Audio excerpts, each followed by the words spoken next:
انہوں نے ایک ہو جانا ہے، زرداری اور نواز شریف نے اکٹھے ہو جانا ہے، کیونکہ ان کے انٹرسٹ ایک ہے۔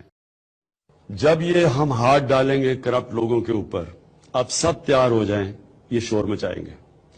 یہ کرپٹ لوگ جو ہیں، جو ابھی تک بڑے آرام سے پیسہ بنا رہے تھے، یہ ہر جگہ بیٹھے ہوئے ہیں۔ ڈپارٹمنٹس میں مافیا بیٹھے ہوئے ہیں، ایف بی آر کے اندر مافیا بیٹھے ہوئے ہیں، یہ ہر جگہ لوگ وہ بیٹھے ہوئے ہیں جو ایک کرپٹ نظام سے پیسہ بنا رہے تھے۔ تو جب ان کے اوپر ہاتھ ڈلے گا، یہ اپنے ذہن میں ڈال لیں کہ یہ شور مچائیں گے، اور یہ شور ہر قسم کا مچائیں گے، شاید سڑکوں پہ بھی آئیں، جمہوریت بھی خطرے میں آ جائے گی، کیونکہ جب ان کی کرپشن کے اوپر ہاتھ ڈلے گا۔ لیکن آپ نے میرے ساتھ کھڑے رہنا ہے، کیونکہ ہم نے یا یہ ملک بچے گا یا یہ کرپٹ لوگ بچیں گے۔